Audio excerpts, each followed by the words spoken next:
Evening, everyone.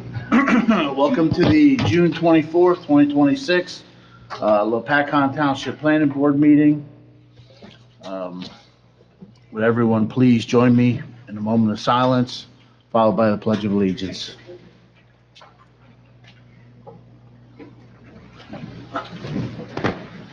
Pledge allegiance to the flag of the United States of America and to the republic for which it stands, one nation, under God, indivisible, with liberty and justice for all.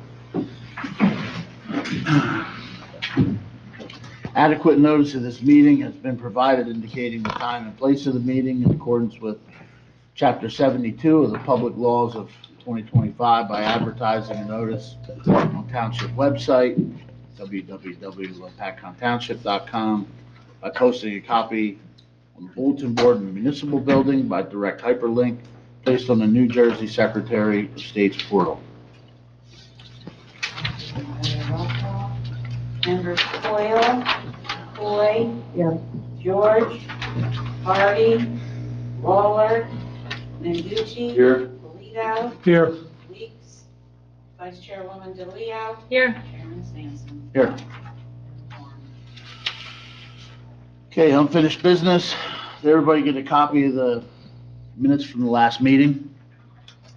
We got the email. Anybody have any questions, comments, revisions?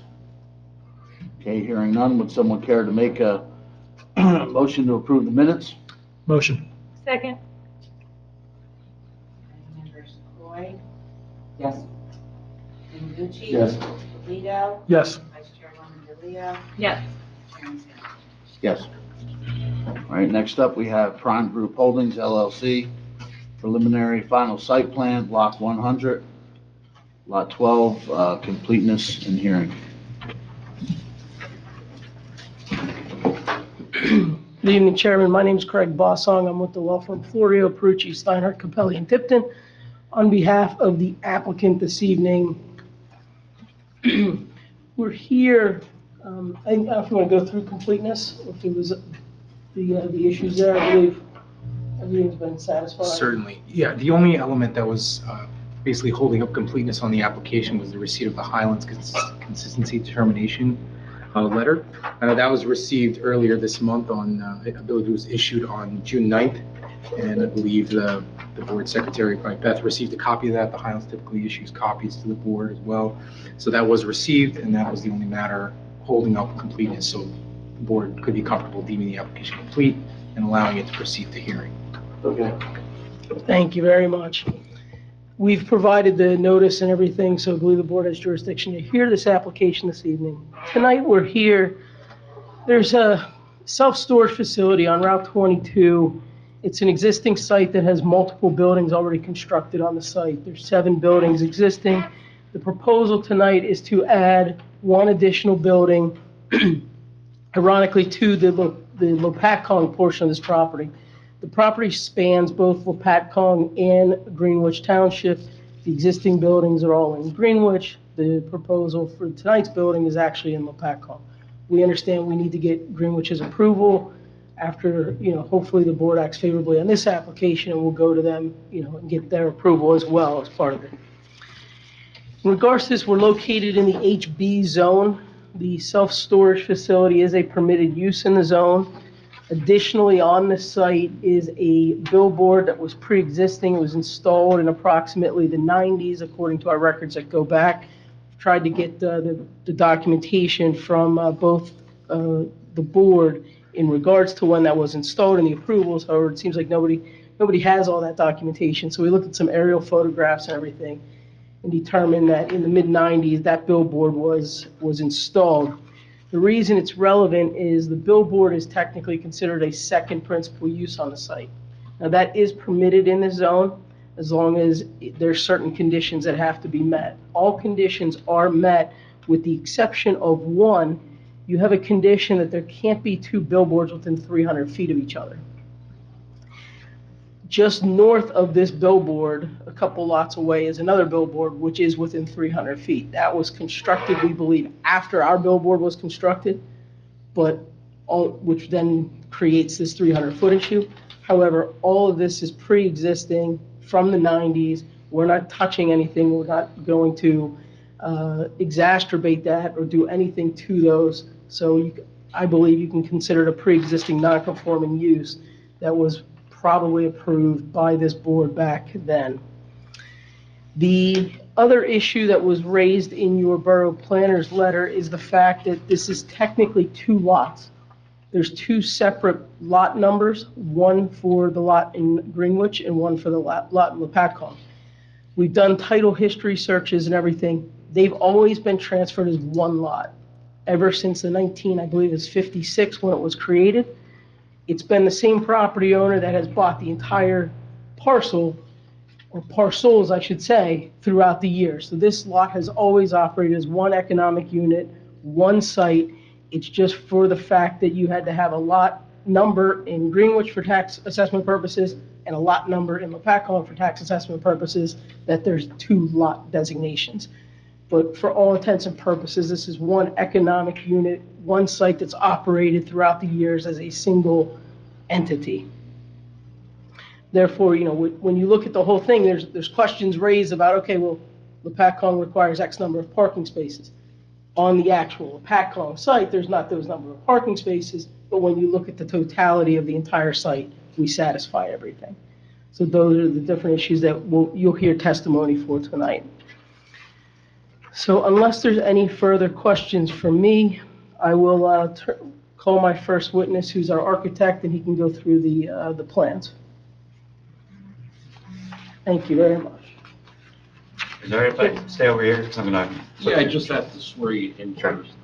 If you raise your right hand, do you swear or affirm that the testimony you're about to give this board is the truth, the whole truth, and nothing but the truth? I do. Please state your name and spell your last for the record. James Dankovich from BWD Architects. My name is spelled Dankovich. All right. James, do you want to run through your educational background and your qualifications? Sure. I got my undergraduate degree at University of Buffalo in 2006 and my master's degree from Virginia Tech in 2009. I've been at my firm for 20 years and I became a partner in 2018. I presented in front of many boards in New Jersey, most recently Pleasant Beach in Jersey Shore, also for a self-storage project. Your license is current and good standing? Correct. Okay, I offer Mr. Dankovich as a professional architect. Okay. If you can please run, you prepared plans Sure. that have been submitted to the board? Yes, this Okay. was part of the submission. Okay, if you can please run the board through Sure, the proposal. This sheet is P001, our architectural site plan, shows the existing facility, the 7 buildings mentioned previously. The new building is proposed to be on the adjacent to the existing buildings. It's all accessed from the same curb cut from Route 22, so there's no changes to the access of the building. It's proposed to be a 17,000 square foot plus or minus building. It'll be type 2 non-combustible and fully sprinklered.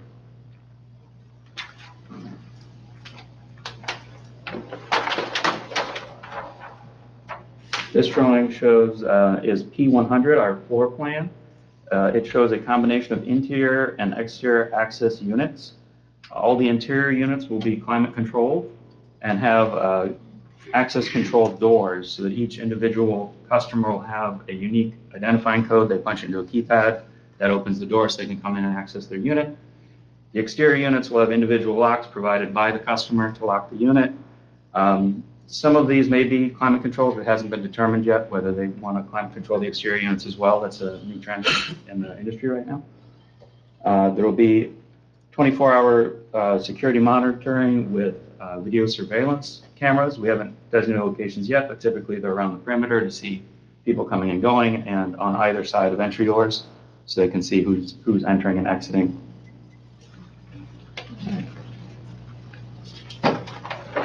Next sheet is the roof plan.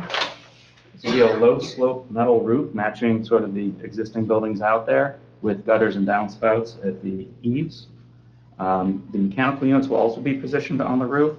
They're typically smaller residential size units, so there will be an indoor unit with some ducting to distribute the air, and an exterior unit similar to one you'd see at a house for a condenser at the house. So they're about 3 feet by 3 feet by 3 feet.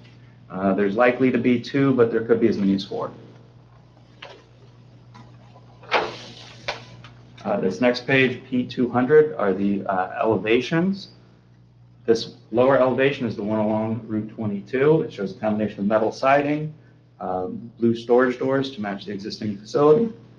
The upper elevation is facing the other storage units and has one of the entrances to the interior storage units. It is also a combination of metal siding and storage doors.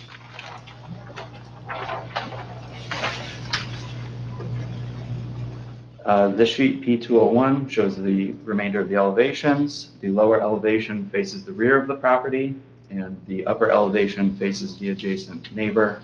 Again, it's a combination of metal siding and storage doors. And that is the proposed building. Do you have any questions? How many units is it?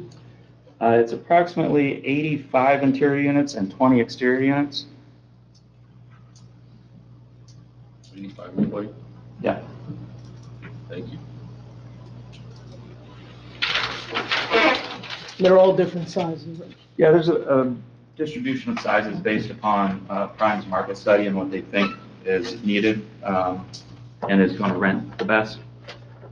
And as the project moves forward, they may decide to tweak one or two, or say some of these 5x10s, they decide, well, 10x10 is appropriate unit right now. They might combine those into one unit. So that's why I said approximately. There might be some adjustments. Do they need stormwater for this? They have to have a Yes. basin in there. There is a basin, yep. I think the engineer's probably going to testify. Yeah. Engineers next, he'll go through all the stormwater. Does anybody have any questions? Thank you. Maybe it's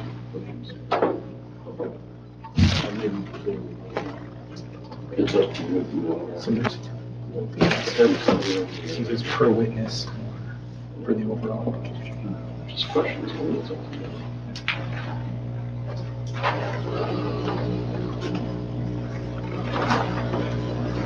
We'll call our engineer. He can run through the site plan.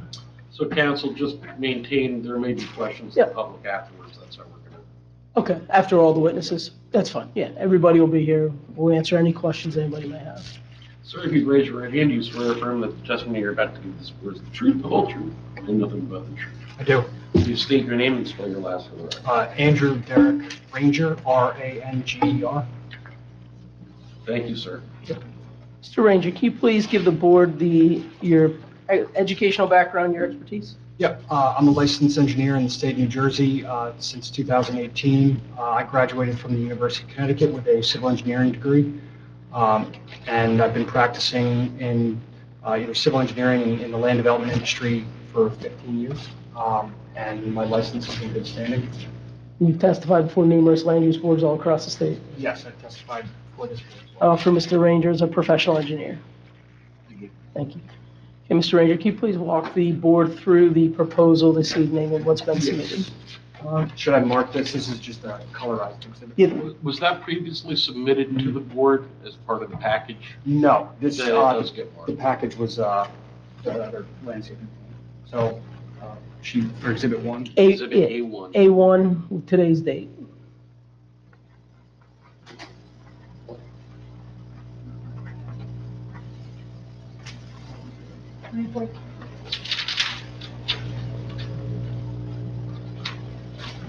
I'm gonna flip this. This is just the site plans that were submitted. Just to get everybody an idea. So this is sheet 2 of the plan set that we submitted. This is just an aerial with showing the boundaries of the property, the municipal lot line here. So the lot is located to the east side of US Route 22. Consists of 2 adjoining lots and functioning as one self-storage facility. Block 100, Lot 12 is on the north side. That's the Lopatcong Township side. It's approximately 70,000 square feet or 1.607 acres. Block 25, Lot 5 in the Greenwich Township portion is 170,000 square feet or 3.903 acres. For a combined total tract of 5.51 acres. The lot is directly to the south of the BP gas station and to the, I guess, east of the old Phillipsburg Mall. The existing improvements on the site include 7 one-story self-storage buildings totaling 54,000 square feet, internal asphalt drives with one-way circulation throughout, a parking area, and a small office in the front. There is an existing septic system that serves this office in the tree line, and there's an existing well along the frontage. The existing billboard sign along Route 22 frontage was seemingly built sometime in the mid-90s and during the expansion of the self-storage facility. And there's an existing infiltration basin in the northeast corner that essentially is where all of these trees are. It was originally designed as an infiltration basin, and over, I guess, 40 years, trees grew in the basin. And the northern portion of the site is currently, well, essentially the developed portion of the Lopatcong Township has the billboard sign, the stormwater basin, and a septic system. Everything else falls within Greenwich Township. The property generally slopes to the northeast, to this corner here, and the site is all accessed through a two-way driveway here, and no modifications to this driveway are proposed. And we've submitted a application to the DOT for a letter of no interest, and we'll provide proof once we receive feedback from them. So.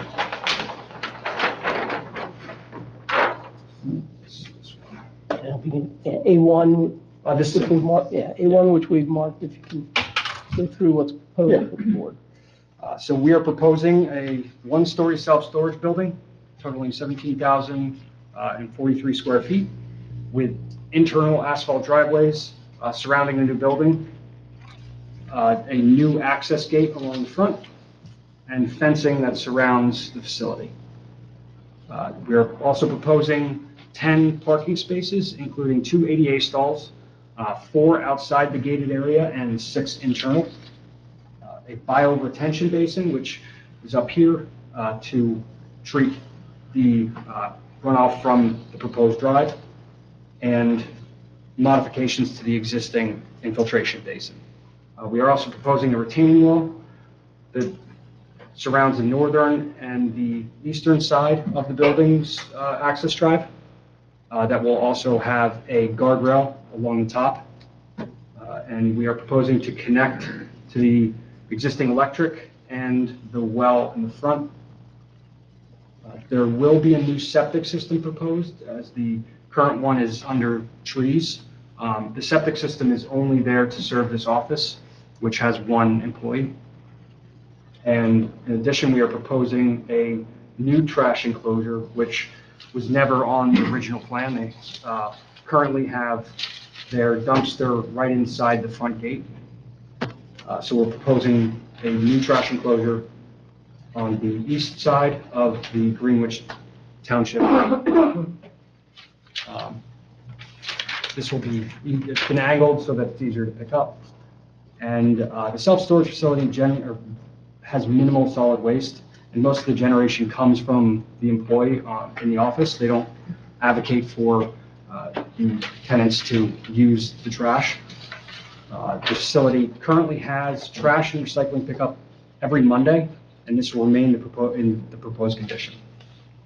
For the zoning and the bulk compliance, Block 100, Lot 12 is located in the HB zone, and self-storage is a permitted use in the zone. For the bulk standards, for the minimum lot area, 15 acres is required, where we have 1.607 acres, and a 5.5 acre combined tract. A variance is going to be required for this. The minimum lot width of 200 feet required, where we have 196.87 feet. This is an existing nonconformity.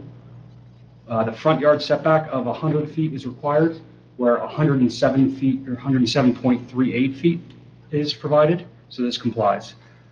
The one side yard setback of 50 feet, where 51.02 feet is proposed, and 0 feet is proposed along the municipal boundary line.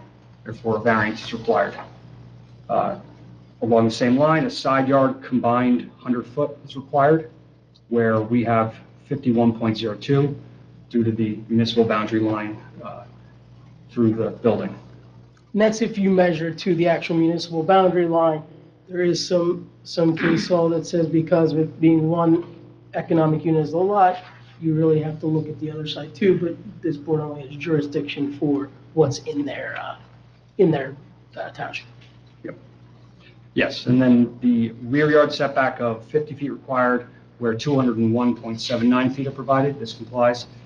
And for the maximum total lot coverage, the maximum building lot coverage and the maximum building height, we all comply with these. And this is all just calculated for the Lopatcong Township side. Now, there was one question regarding the buffer between the BP property and the proposed structure. Yes. Can you speak briefly about that? The buffer here? Yes. Yeah. So the required buffer is 25 feet. It's a landscape buffer requires 25 feet in zone. We are provided 20 feet. The reason why we were asking for the variance in that case was for the alignment of this main driveway. If we shift the building down 5 feet, it creates a weird angle for when you're coming in, and this would, so we're proposing it for safety and keeping everything, moving, keeping traffic moving. Better ingress, egress, flow of traffic and everything. Yeah, and all of these drives internally are all one-way drives. You can see it's very small, but there's arrows. The proposed drive will enter on the west side and circulate the building. There's going to be loading surrounding all the garage doors on the building, and that's approximately 10 feet of space for cars a loading truck to come in, offload into their unit, and then leave, which is also justification for the reduced parking area. Now, for the traffic generation that we submitted to the DOT, we had to prepare trip calculations in accordance with NJDOT HAPS, which they look at as a mini warehouse. The existing on-site, so we looked at the full property, was 81 weekday daily trips and 105 weekend daily. With the proposed expansion, it goes up to 101 weekend daily and 131 101 weekday daily and 131 weekend daily trips. So that's an increase of 20 trips in the weekday and 26 trips on the weekend, and that's for the full day. On-site circulation is to remain one way, and then the new drive aisles are 30 feet wide. We reviewed the on-site circulation, which you can see somewhat on this plan. The yellow is a trash truck moving through, picking up the trash and leaving the site. This very faint purple line is a box truck, which is about 30 feet long. It's a typical U-Haul truck circulating the new driveway. For parking and emergency, the township requirement, we recalculated our parking requirements based on the townships, and we calculated at 11 spaces required for the total building. Now, I calculated it out for the Lopatcong portion of the building, which was 11,900 square feet of building in Lopatcong. That's 11. For the interior space of the building in Lopatcong, it's 5,600 square feet, so 8 spaces. Because the outdoor or the outside units don't really need a parking space because they have one in front with a loading zone. So that is, that's the reasoning behind it. I mean, we have the room to add additional parking stalls, but it's just additional impervious that won't get used. So we're trying to limit that. For the stormwater management, we're proposing to maintain the existing basin as much as possible. We're cutting into it slightly and reducing the area. However, this basin was overbuilt when when this development was first built as a borrow pit. They used it to fill in here.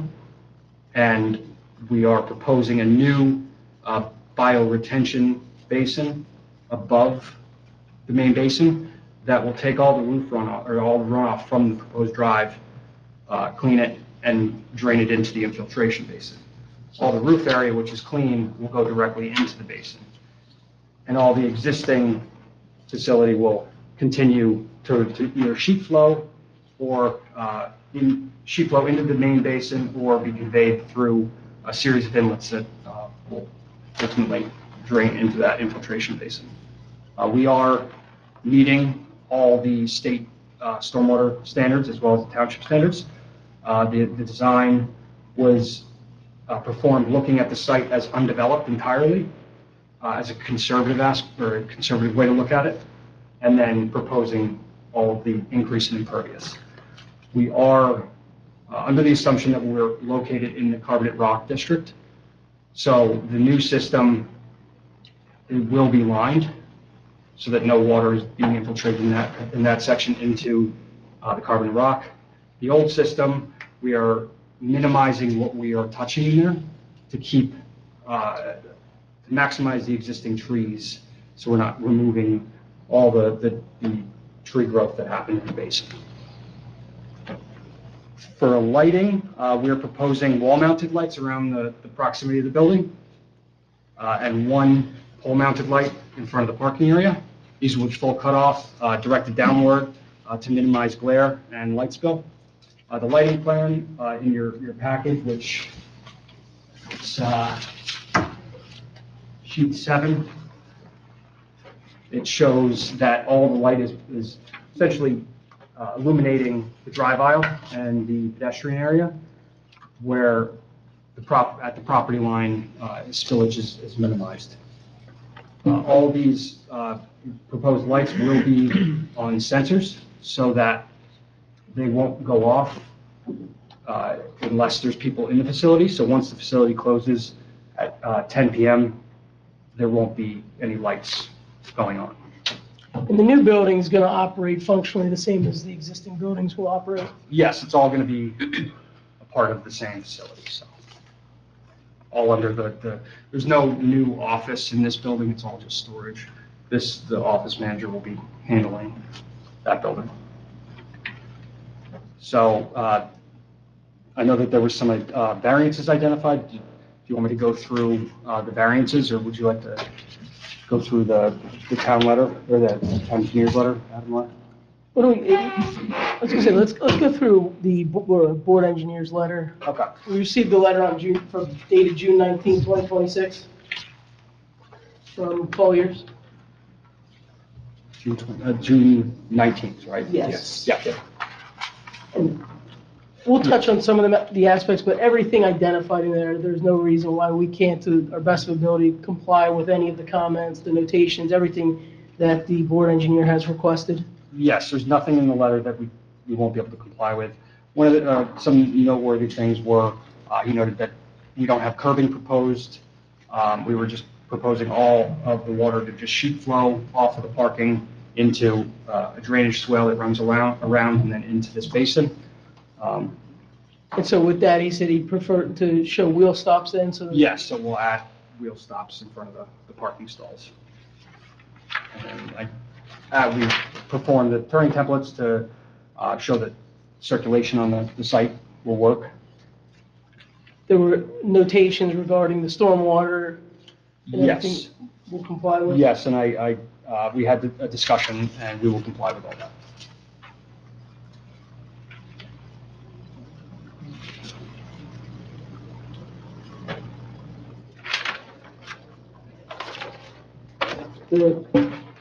Coordinate with the fire department for the Yeah. FDC? Yep, yeah, we'll submit everything to the fire department or the fire official, and if they, whatever they want to comply with.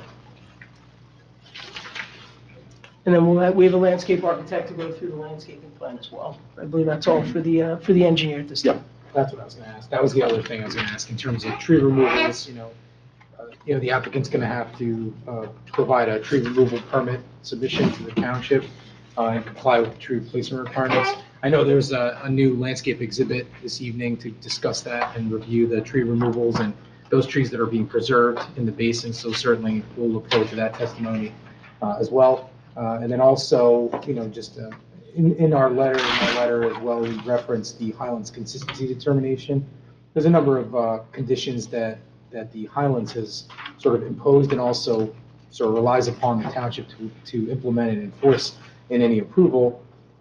So certainly there's some of those elements. I can just briefly go through them. So certainly compliance with the stormwater management rules in accordance with the New Jersey Administrative Code as well as the township. So I know that Mr. Ranger has spoken to that already. Again, compliance with the township's tree removal and replacement ordinance. There was a question about a letter of interpretation from the NJDEP. I don't think Mr. Ranger referenced that, but I know he and I spoke maybe a week or two ago when the Highlands had issued this letter. And I guess you can just confirm, I believe you said your firm is. Yeah, well, we already have, well, actually, we have the application prepared as of today for a presence absence LOI. So I think the understanding was that there wasn't any wetlands, but the Highlands Yes. wanted to confirm that there's no wetlands associated with that basin. Yeah, and so our landscape architect who will talk about the revised tree location plan and the exhibit, the landscaping exhibit, also performed or he looked at the wetlands out there, and he can speak to that. Okay, very good. Yeah, and the rest of the Highlands comments were related to trees and landscaping, so certainly we'll hear about those as well. So other than that, certainly it seems like, a lot of the comments that we had were related to specifics on grading or lighting, performance standards, and I believe those will all be addressed, as well as some of the minor revisions to the technical details and calculations for stormwater management, but generally speaking, I'm comfortable with the design that's been presented, so. Thank you. Thank you. Steve?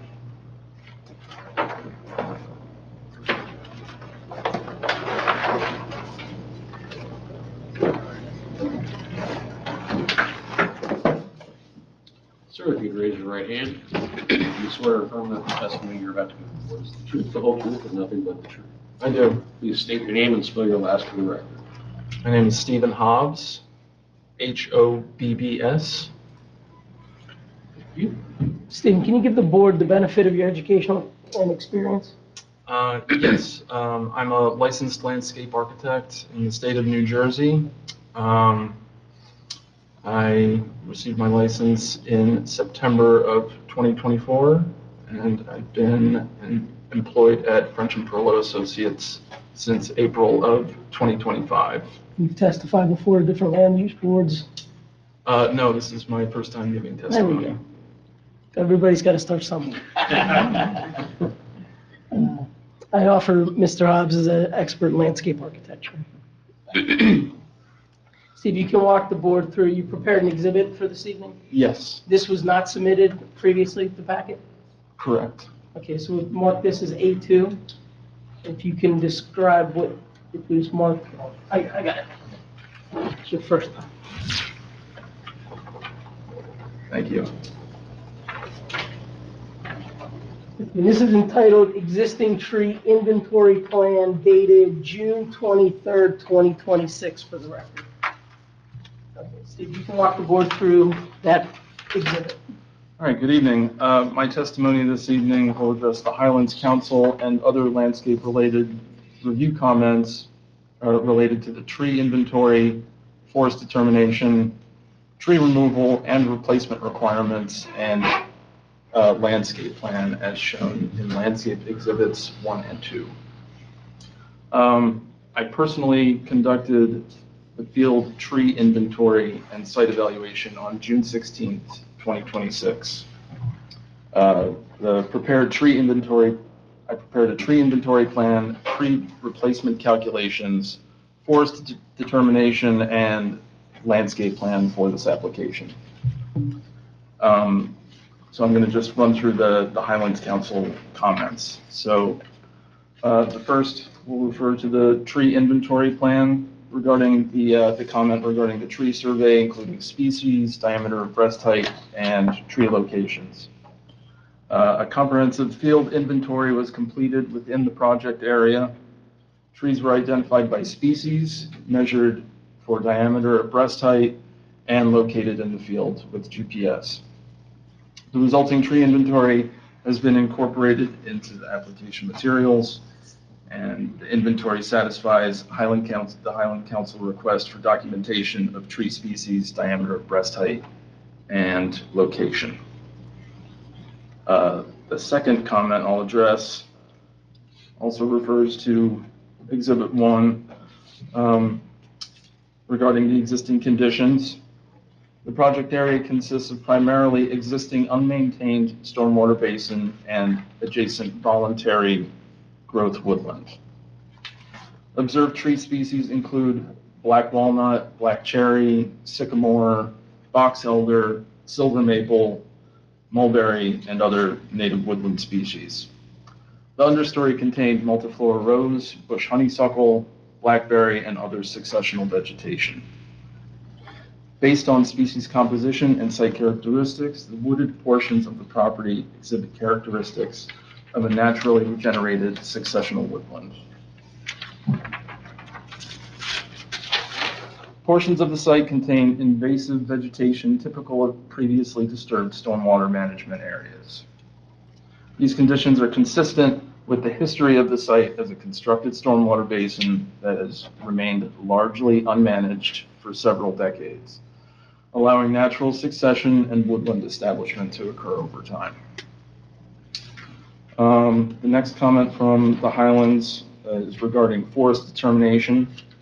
A forest determination was performed in accordance with NJAC 738-3.9. Representative sample plots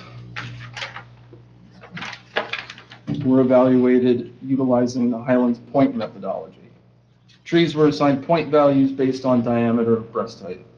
The resulting analysis determined that the wooded portions of the property satisfy the Highlands definition of a forested area.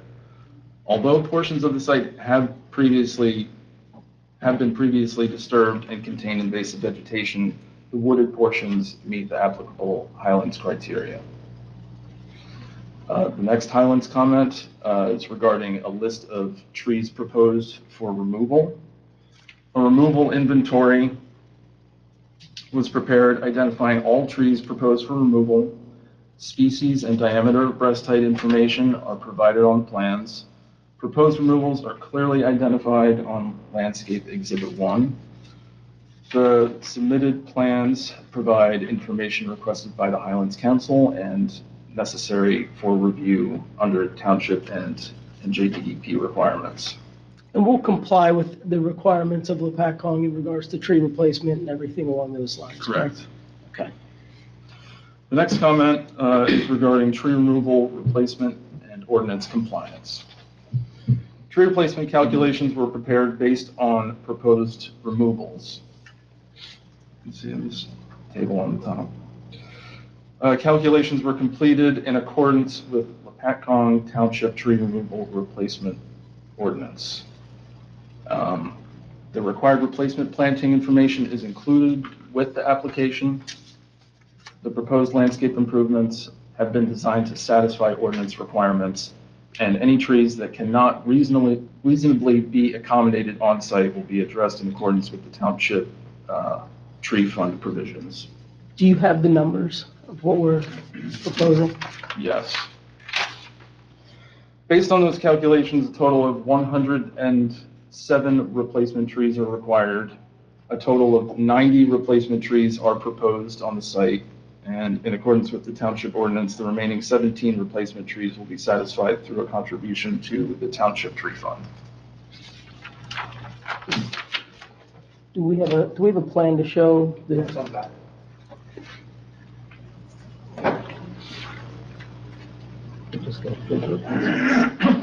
This hasn't been submitted yet, right?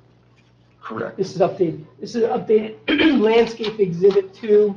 We'll mark it A3 for the record.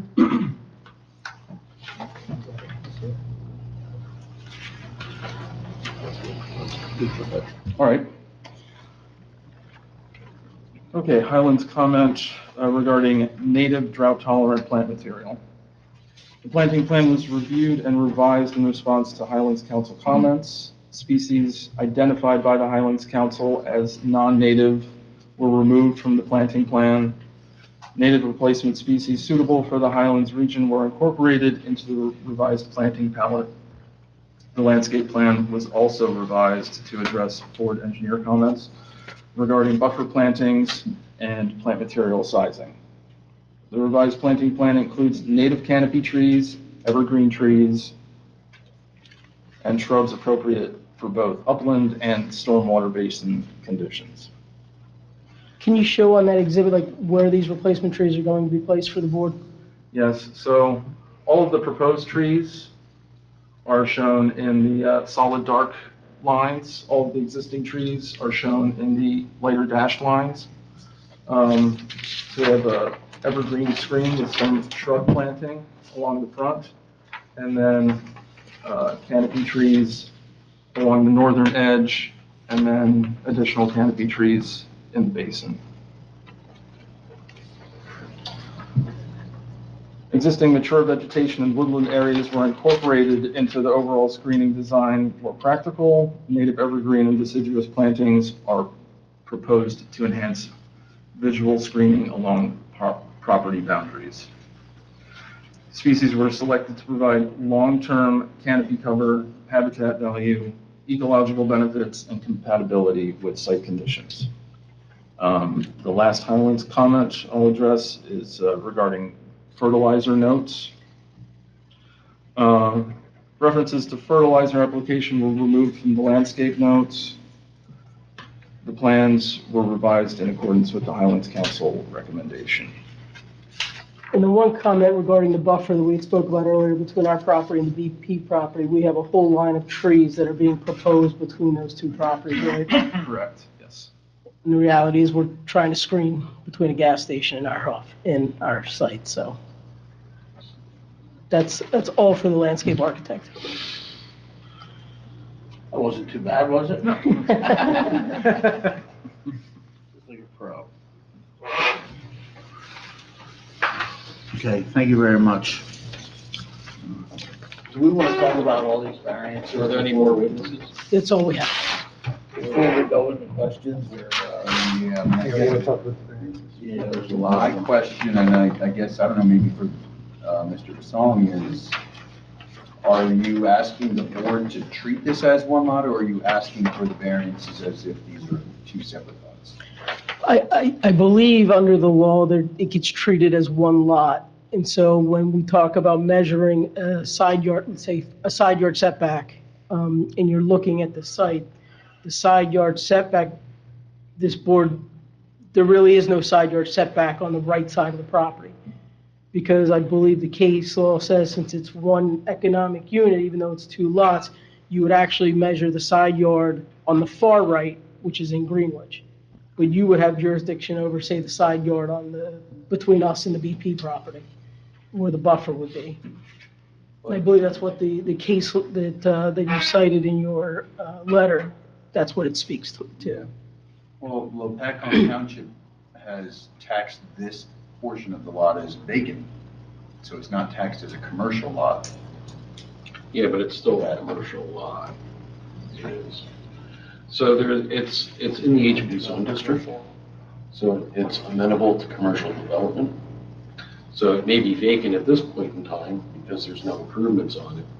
And that's a tax assessment issue more than it is a land use issue. Sure. So this lot is, and I think that I agree with council insofar as that you look at that boundary line as being a jurisdictional divide, and things on our side have to comply with our specific requirements, but things on the Greenwich side are going to be subject to their requirements, and that's why they're going to have to get dual approvals. So I think that to the extent that they are within our jurisdiction, they have to comply with ours, but we also have to understand, the board has to understand that this is a lot that is bisected by a municipal boundary, which does create an exceptional situation from a legal perspective when you're looking at the variances. For lack of a better term, it is an exceptional situation because I think the case law identifies that as being somewhat uniquely affecting property. And we have no dispute that there are certain things that just variances are needed for, pre-existing lot area. That we don't meet the 15 acres that you guys require in Lopatcong, And that's on a condition that's subject to change. Right. So it presents itself as, amenable to relief, given the fact that it is kind of a uniquely situated property, as are oftentimes boundary properties. So I guess for the applicant, which variances are you actually asking for? I think they're asking for all. I don't want to speak for I thought them. you just said it wasn't, not for the side yard. Well, I'll go through the ones you identified. The minimum lot area is obviously a pre-existing condition. You require 15 acres, the combined lot's 5.5 acres. So that's, obviously a pre-existing condition that we can't change. Minimum rental storage area, your requirement's 80,000 square feet. What's in your area is 17,043 square feet, but there's approximately, I believe, 54,000 square foot of storage area in the other one. So we're just shy of your requirement of 80,000 square feet in your zone. So, in reality, I believe that would be a minor variance if we're less than the 80,000 square feet. Regards to the side yard setback, that's the relevant one where the left side yard complies. We're 51 feet. There would be no side yard variance because the side yard variance would be in Greenwich. So I believe there would be no side yard setback required. In your letter is number We're 3. technically required because it's one functional unit without a side yard. Correct. So I think that's the way that the analysis has to go, is that it's a functional unit with an imaginary boundary line. And if that boundary line is going to be the side yard, although it's not, the board has to appreciate that. Right, and I think the issue in the Franklin Lakes case was the first municipality only granted the 2 variances for front yard and side yard. The other one did the other side and the rear, so it was split up. So Well, we're not asking for side yard in this, for the side that doesn't exist in Lopatcong. I believe the Franklin Lakes case, the appellate division ruled that when you measure the setbacks, you have to ignore the boundary line of the municipal boundary line. The board determined that the pool in that case there was a 25-foot setback to the requirement, to the pool. The pool was closer than 25 feet to the municipal boundary line. And that's what the board denied the application on. And the trial judge reversed it and said the functional equivalent of you can't look at that setback to the municipal boundary line. You have to look at it to the actual property line, even though that's in the neighboring town. But that's what I'm talking about in regards to the side yards, is that because this is a split municipal lot, two lots, or you have to ignore that municipal boundary line and look at those setbacks to the actual property lines. I'll leave Of that the up to functional Jim, who has use. to write the resolution. I see the point, and I think that there's even another point, another law another case that actually kind of talks about that. We do need the setback for the buffer, without a question, for the 5 feet. The testimony was, we were trying to keep the drive aisle visually, straight. Could we move that building 5 feet over and comply with that 25-foot setback? Absolutely. But then the ingress to the property would be, sort of shifted. You'd come in and have to go around the building then. as opposed to keeping a straight line in, which is So you're looking for variance really for C2 on that? correct for the 5-foot buffer. And then for the parking spaces, I don't believe there's a variance necessary for the parking spaces because when you look at the entirety of the site, we're compliant with the number of parking spaces. What about the building orientation? Well, the building orientation would be because there's no doubt that the doors are facing Route 22. So do we have any testimony as to why the building is oriented the way it is? Yeah. So the building orientation is this way due to the basin. We were just trying to limit the disturbance of the existing basin. You can see up in this top corner here, this is the edge of the existing basin. So we're really trying to stay out of it. The originally designed basin was all in this area, and we're entirely out of that. It's just due to the basin, it really limited where we wanted to disturb. So this is a C1 hardship because of the existing features of the lot? Yes, the existing basin. And as far as the buffer strip, I mean, I get you don't want to move the building to interrupt the driveway. I mean, the obvious question is why don't you just make it 5 feet smaller and provide the buffer strip that you required? So do you have testimony as to C1 or C2 on that one?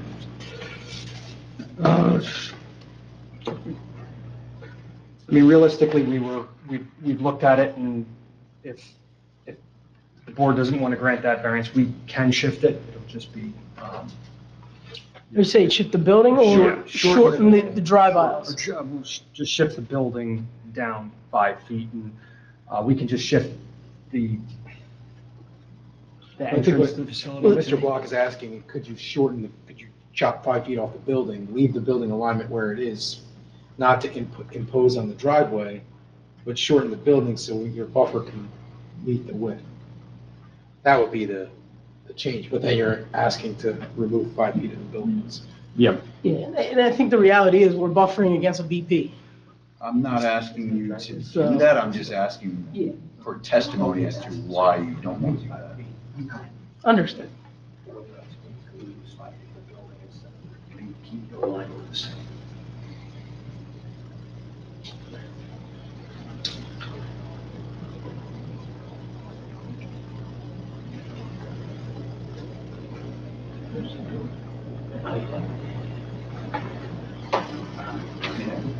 A 35-foot drive aisle for very wide. Yeah. If we shift I think we can shift the building down so that the buffer is at 25 feet and just realign maybe the entrance. And there still will be 35 feet between the front entrance of this building and the building to the south. And the minimum width would be 24 feet, so you're still exceeding the minimum drive. Yeah, which allows there are some garage doors here, which allows for some loading in that area. So it's feasible. I mean, in terms of putting more shrubs or even trees in that area, there's a drainage swale that we were trying to avoid staying out of here to try to just naturally convey the water to that upper basin. So it'll just be an additional, I guess, lawn area or open space.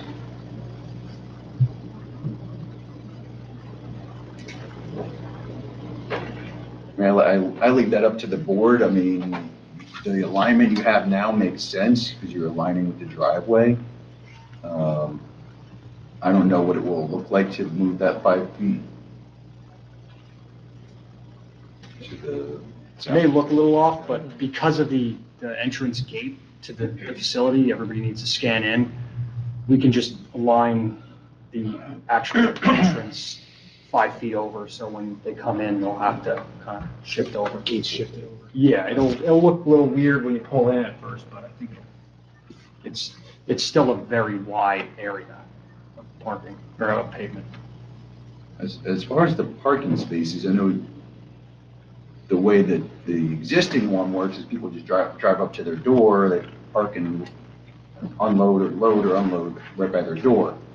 This one's a little different because you have interior spaces, so people are going to park by those end doors, right, rather than. Yeah, which is why we were having 30 feet of width for the one-way drive aisle, to allow for people to, so all the exterior units, they can just pull right up to their garage door, unload, so we don't need those parking stalls. The total interior space was 8,403 square feet, so all of those people will need parking. And per your calculation, that was 9 spaces. And I reviewed the ITE parking calculations that they have, studied different self-storage warehouses.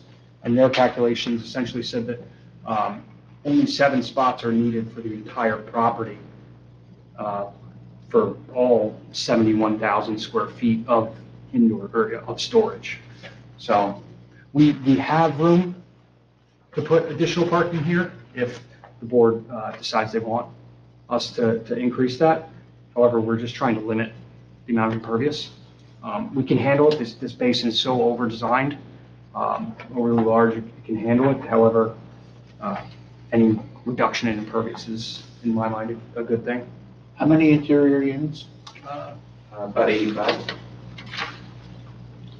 So I guess my question is, functionally, who's using those parking spaces in the location that you have them, The people with the interior units. with the interior units? Yeah, so there's the, Parking there and walking into the front. walking around to the other side.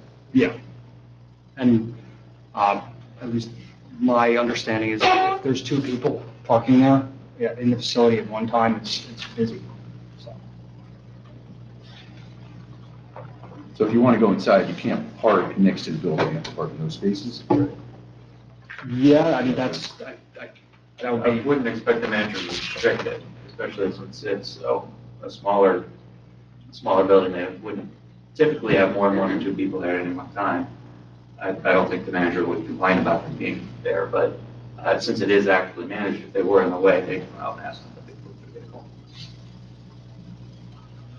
So the intent is to have them park there and go inside? yes, yeah, that's the intent of those, is it 6 parking stalls? Would it make sense to split those up and have some near the other door? Along the rear. The only issue with the rear is that you get very close to the billboard if we're increasing any, I mean, we could probably put some parallel stalls, maybe along the wall. There is enough room. And then that wouldn't increase, as long as it doesn't conflict with the turning, it would increase. So would that conflict with, let's say those were occupied, would that conflict with possibly an emergency services vehicle? That's a great question. I mean, I know the box truck had no issues turning, and I did review, and there's no issues for the fire truck without parking. I mean, with a parking stall, say here, it may encroach a bit, so. And obviously, if we put in any parking along this side, you're starting to encroach more into the basin. Well, the building generally, I mean, certainly this is an opinion and sort of a perception, but the overall length of the building is only 196 feet. So it's not an excessively large building. And when we think about warehousing, some of the things that we've seen go on, those buildings are 20, 30 acres under roof. This is not that. Yeah. This is less than half an acre. So it's a pretty small building to scale, if you think about having to walk that far. Yes. So in terms of operational and emergency services, I think the parking, in my opinion, where it is makes sense, as well as proximity to the manager's office. So you don't have people parking on the other side, and certainly there'll be cameras everywhere, and only authorized people will be there. You've already talked to the fire services here? We have not, but we will be submitting. Okay, I mean, I can't believe there would be any need for a ladder truck in a 1-story building, but we do have one. Yeah, I mean, if So you're talking about extra parking spaces in the back or whatever, the maneuverability of that apparatus would be Yeah, Probably very tight. yeah, you wouldn't be able to make it through there. Yeah. I think it's a good spot, personally. It's out of the way. Certainly I would defer to the fire chief or fire official.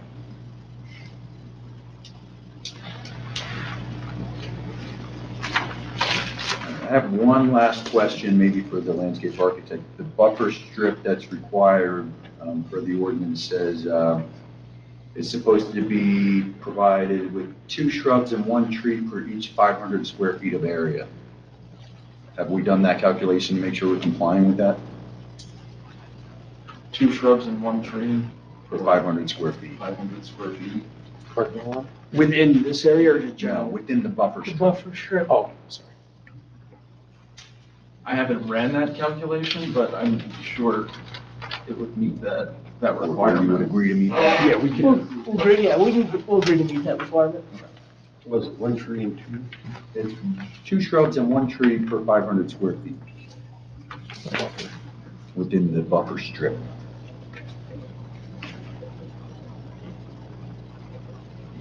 And that's just the sideline buffer strip or also the I think it's just along the northerly side. On the side yard. Okay.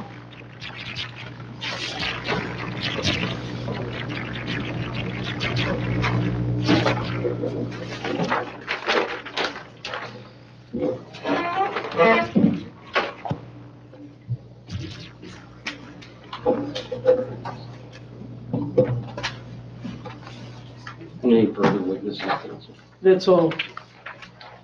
That's all we have for this evening from the board. Thank you.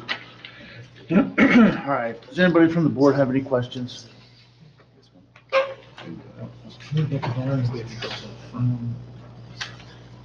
Goes to Board of Adjustments? No, variances are, Yeah, we'll take action on the variances, and then it'll be all variance, Between. and also, you know, yes vote would be that we approve variances and final approval. All right, does anybody from public have any comments, questions? Any of the witnesses? Good job.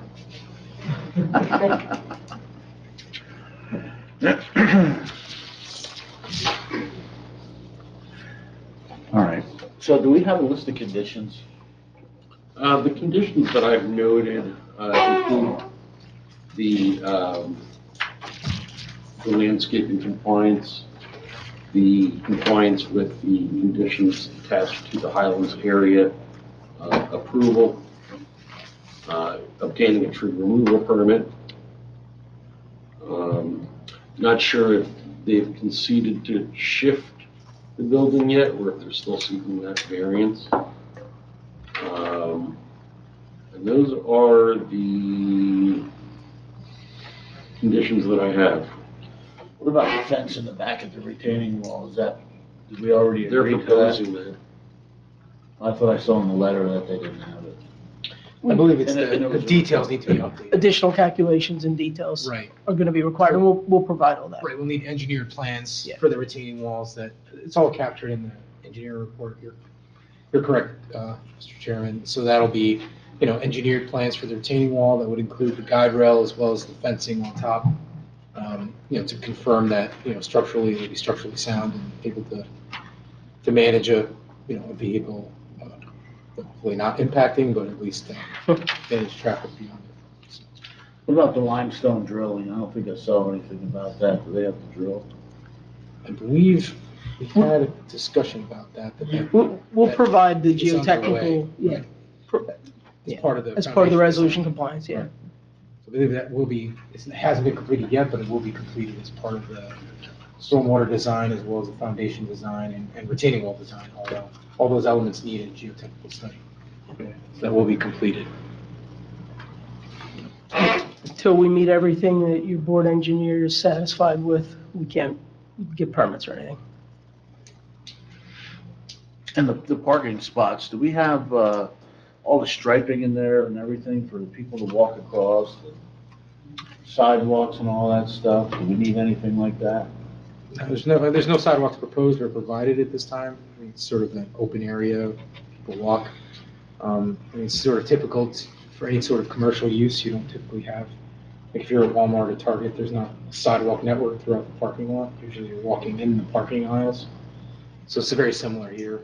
And even more so, I mean, it's not like a retail use. It's very limited in terms of traffic volumes and vehicles. But yes, certainly this is not, it does not provide for sidewalk circulation. But certainly ADA compliance is required, and those grades are provided on the plans, and some additional details and notes will be added to confirm ADA compliance. There are ADA parking stalls located and signed on the site.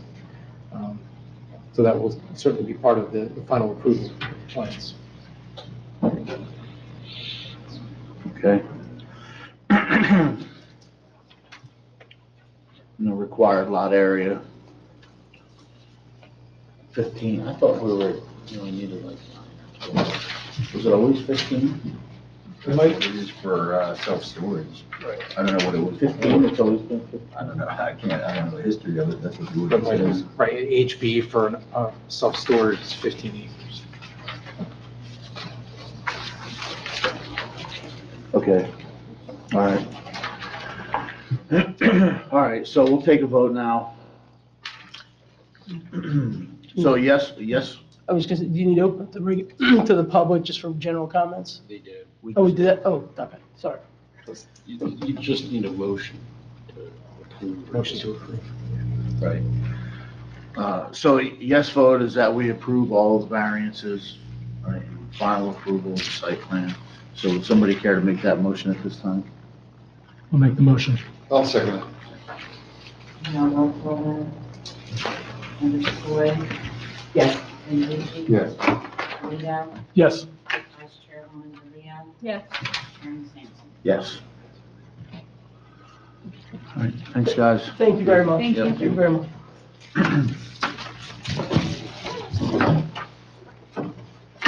All right, new business, ordinance number 2606. Ordinance of the Township of Lopatcong, County of Warren.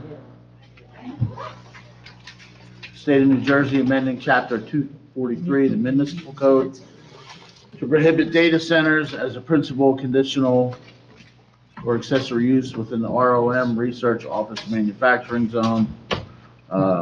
Review for consistency with master plan. So, Mr. Chairman, we talked about at the last meeting, the ordinance that was to make data centers a conditional use, which we have discussed for a couple meetings.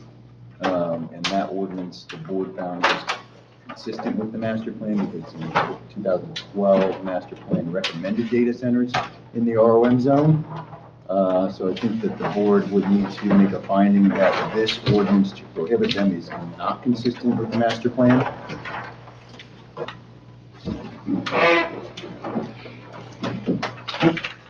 I have to echo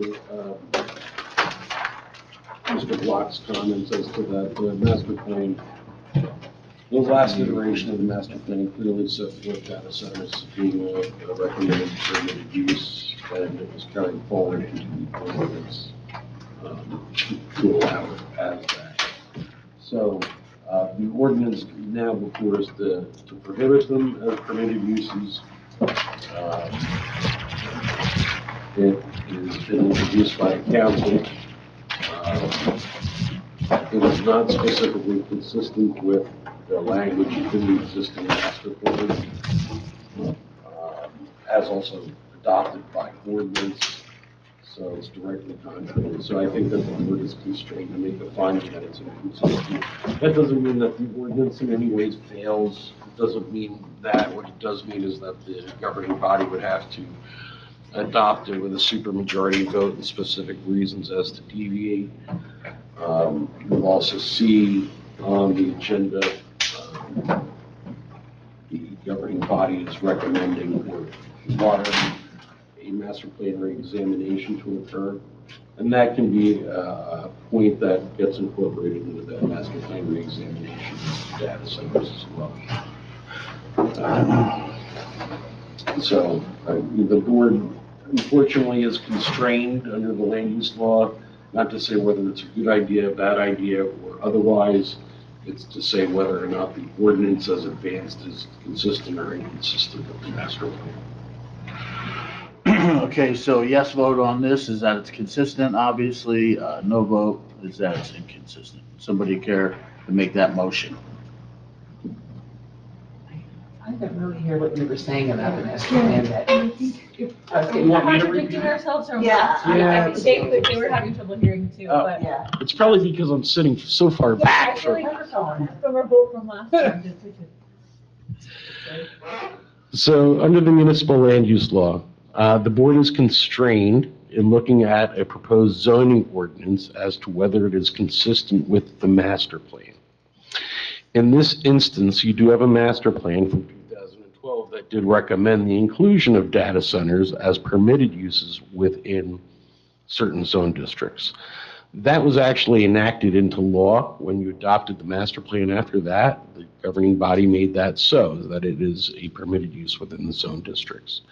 So that's currently the language in the master plan, and this particular ordinance is in contradiction of not only the ordinance, but the language of the master plan that recommended the inclusion of data centers within certain zone districts. So with the constraints to the board as saying whether it's consistent with the master plan and without taking any position as to whether it's a good idea or a bad idea, it is inconsistent with the master plan. So, but that, as I indicated, does not mean that The ordinance is inconsistent that, with the master. yeah, the ordinance, but that doesn't, They can't pass the ordinance and change it. that is correct. So the ordinance can still be passed. The ordinance, and if it is inconsistent with the master plan, would have to be adopted by a supermajority vote of the council and with a separate resolution as to why that they are adopting it as inconsistent with the master plan.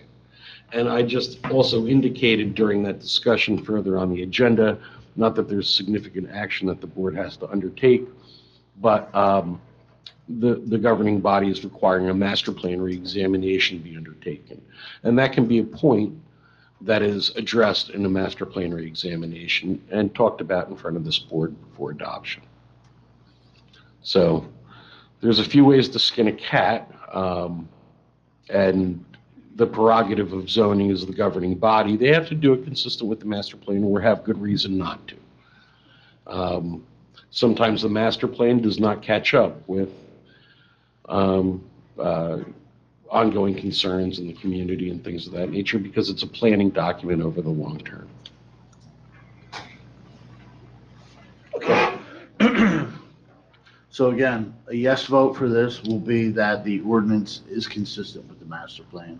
A no vote is that it's inconsistent with the master plan. The ordinance.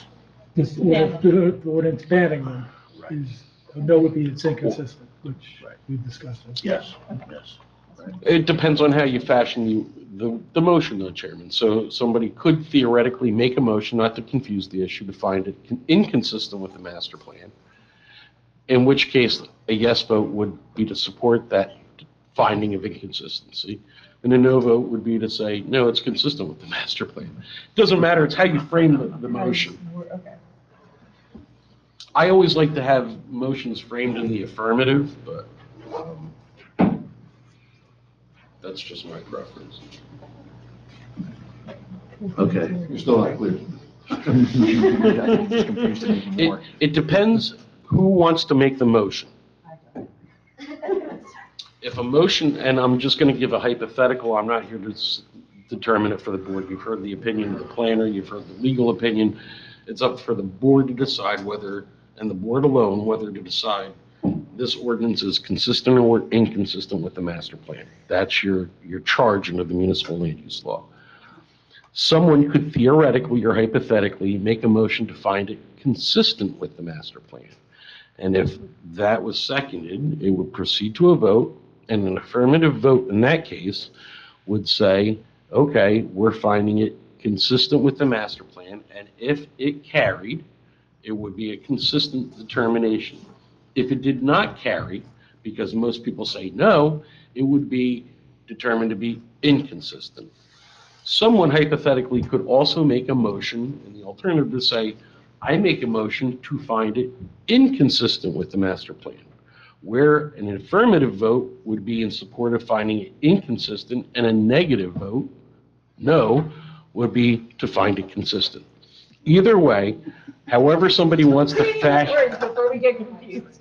however a member wishes to fashion the motion, they can do it. Pay attention to how the language of the motion, and a simple majority vote will carry it. So if I kind of dummy this down Yes. by saying that Just make the motion. this is not consistent with the master plan, because the master plan says yes, this says no. So if you made the motion to find it inconsistent, and it was seconded, people voting would vote affirmatively to be with you to find it inconsistent. So your Or it vote- could be, I'll I agree, make it's a motion inconsistent. to find the ordinance inconsistent with the master plan. I'll second it. And I'll roll call. Members Coy, Yes. Menducci? Yes. Polito? Yes. Vice Chairwoman DeLeo? Yes. Chairman Sampson? Yes.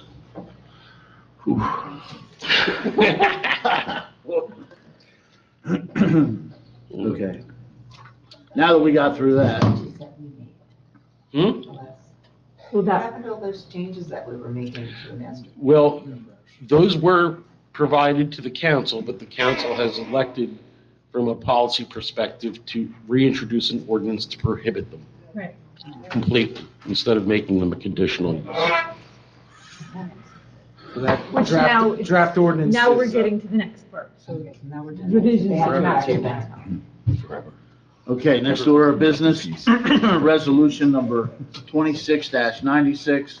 Council resolution directing the Lopatcong Township Planning Board to undertake a periodic reexamination and reevaluation of the township master plan pursuant to NJSA 40:55D-89.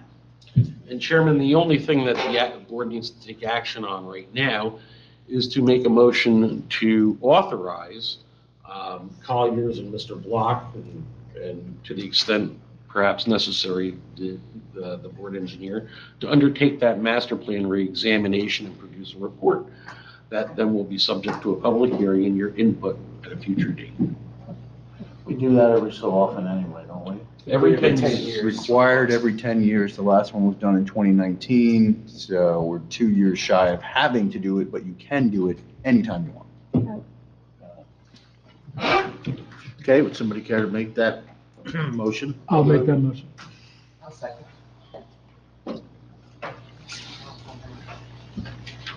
Members Coy, Yes. Menducci? Yes. Polito? Yes. Vice Chairwoman DeLeo? Yes. Chairman Sampson? Yes. Now, just as to the finding of inconsistency with the master plan, I am going to produce a resolution. That resolution is going to come out next meeting. I've spoken with the municipal attorney. I don't think that the council's necessarily going to take action on that ordinance until that finding comes out next meeting. But just so everybody's aware, I am going to provide that. I noticed everybody. You may have to carry the meeting. It's going to be up to the council and between the council and municipal attorney. All right, motion to adjourn? Make a motion. Second? All in favor? Aye.